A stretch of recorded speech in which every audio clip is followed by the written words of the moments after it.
दूधते, Najma, Premlata, Tanushree, Yasmin and Farhana, Yogendra and Apeni, they're not here. Sunil, okay, he's here, and Saroja. Okay, thank you.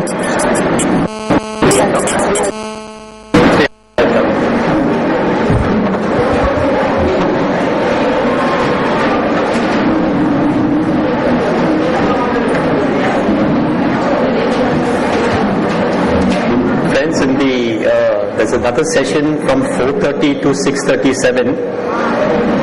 आपका कार्यक्रम में नहीं लिखा है, 4:30 से 6:30 करीब है, और उसमें जो नए लोग आए सेशन शुरू होने के पहले, इनको चांस दिया जाएगा तीसरा सेशन में बोलने के लिए. तो give your names please to Snehal. Where is Snehal? Snehal's here. So all those who want to speak in the third session from 4:30 to 6:30, please give your name to Snehal so that she will take your names. Before I begin the session on international law, can you hear at the back? Can you hear me at the back? Can you hear me now? You can hear now, right? Keep it down, keep it down. Can you hear now? Hear now? Yeah. Before I begin the session on international law, I just want to make a few short points for 1 minute. There is tremendous scope for taking the issues that you have spoken of in the morning session. Tremendous scope for doing cases in the High Court and Supreme Court on the Domestic Violence Act. And when you do a case on domestic violence, even though that case may relate to one particular woman and one particular incident, please try and raise issues for the improvement in the enforcement of the Domestic Violence Act. Some of you have raised the issue of protection officers. Protection ICDS officer को protection officer बनाया. इनका इतना सारा काम है कि protection officer का काम वो कर नहीं सकता. In a particular case, the protection officer has not acted, let us say, for 1 month or 2 months, या ठीक से एक्शन नहीं लिया. You raise that issue in your application, that the protection officer should be a specialized full-time person. You raise the issue. Now the judge may tell you कि this is not my jurisdiction, you go to the High Court. He is right, but you raise the issue in your petition that the protection officer should be full-time appointed person, so that when the matter goes to the High Court, again you raise the same issue in your petition. What I'm trying to say is that in your cases, look at your case and your client, but also look at the large picture and what reform you want to make in the Domestic Violence Act. You put the pleading into your application at the first possible instance. Secondly, take marital rape. Now in our country, marital rape is still an exception to rape. Correct? Now suppose a husband comes, he is drunk, and he comes at night and he beats his wife and he rapes his wife. You put the issue there, that the exception to marital rape as found in the IPC is unconstitutional. Put the issue. And the rape by my husband is also part of domestic violence and it's also a crime and he should be punished. You put it there. Now the judge may tell you, madam, I cannot set aside that section in IPC, you have to go to High Court. Tell him, judge, I know, but I am pleading the point. So that when the matter goes to the High Court, you take the point that marital rape is rape. You understand what I'm saying? So when you draft applications, try and keep the larger picture in mind to change the functioning of this act. Now let me quickly show you some of the international case law. Right, next please. Can you see from the back? Or it's hard to see? Okay, if you open your folder, you'll find it. If you open your folder, you'll find international case law on domestic violence.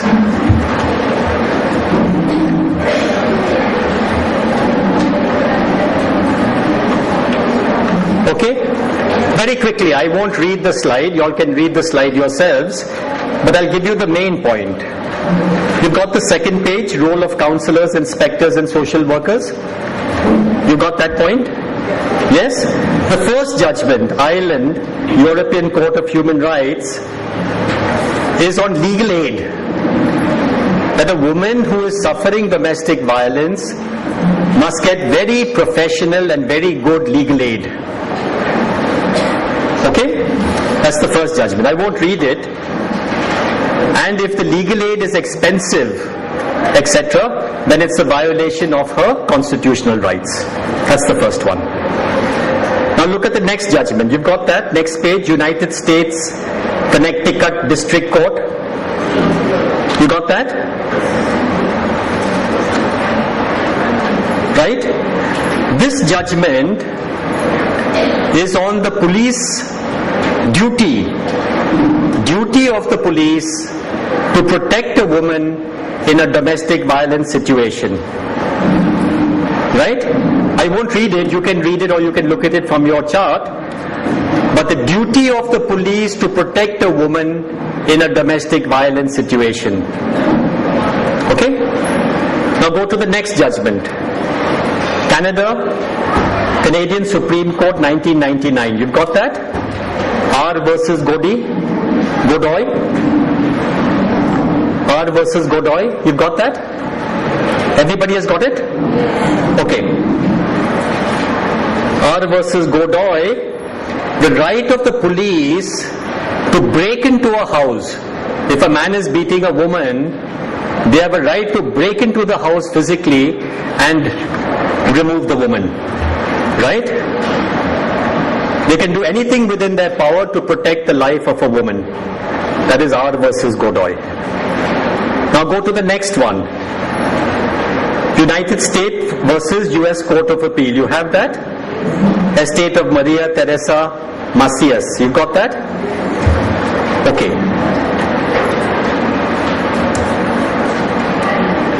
Murder. This is actually an important case on victims, domestic violence victims who are ultimately murdered, and how seriously the court must take cases where domestic violence ends up in murder. Turn the page, please. Now Brazil, you have that case? Brazil versus Inter-American Commission. Oh, yeah. Brazil versus Inter-American Commission. Okay? See, now Brazil is a very important case, because in this case the Inter-American Commission said that the state of Brazil has a pattern where the officials are ignoring cases of domestic violence. So the Inter-American Commission criticized the government of Brazil. Go to the next slide, please. Next slide. No, go back. This one. Yeah? The court concluded that Brazil had violated the rights to a fair trial judicial protection. Right? This case was a landmark. Next slide, please. A general pattern of negligence and lack of effective action by the state. So Brazil as a state was taking domestic violence cases very lightly. And the Inter-American Commission criticized Brazil and said that as a pattern, generally your officers are taking this issue very lightly. Next case, please. Hungary. Hungary, this is a CEDAW case. Yes, this is an important case where Hungary was criticized. Turn to the next slide. And this is like India. If you look at it here, that legal and institutional arrangements are not yet ready. Hungary had a domestic violence law, but like in India, they don't have proper protection officers, they don't have proper court functioning, they don't have proper facilities, they don't have court officers, they don't have court staff. So Hungary was in a similar situation, that you might have a good law, but you don't have the institutional arrangements for implementing that law. Go to the next slide, please. What I'm doing is I'm just giving you a few important judgments. You can take them actually from the net. or we can give you the full judgments also. So when you file your cases, use all kinds of judgments. Use the Indian judgments, use the international judgments. Okay. United Kingdom, High Court of Ireland, right? Now this is a very important case relating to children being sent back by the courts to fathers who have been violent with their wives, to husbands who have been violent with their wives. Just a second, please. Turn to the next slide. Part of the protection. Yeah, this is the one. Ensure that, where's that? Ensure that a child does not come into contact with someone charged with an offense. Right? This is very important. That in custody matters, where the husband has beaten the wife, and then the court is giving the child back to the husband, or even allowing visitation orders, this is a very important case which lays down the proposition that if there has been domestic violence, you must presume that it is not favorable for the child to be in touch with such a father. Okay, go to the next one. United States versus Inter-American Commission. Yeah. Now, this is an important case on the duty of the government, right?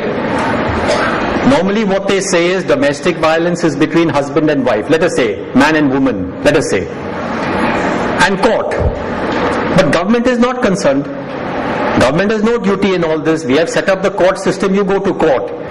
In this case, the Inter-American Commission said that it is the government's duty to ensure that the court orders are implemented and to ensure that domestic violence is controlled and eliminated. So the duty of the government, not just the court and the protection officer and so on, but of the government itself. Now go to turn please. This is the Turkey case. This is a case of domestic violence which resulted in death. Okay? Right? Now, if you turn to the next page, yeah, you'll see like Hungary, right? Domestic violence affected mainly women, and that general discriminatory judicial passivity. This is very important. Many of you have complained of judges. Okay, now you do service. Okay, now you do again service. Okay, you do like this, you do like that. Judges are not understanding the importance to act quickly. This was a very important judgment criticizing the judiciary for judicial passivity, slowness, lack of quickness in handling cases. This is the Turkey case. Next, please. No, just go to the first slide. Orders for protection and arrest. Right, turn the page, please.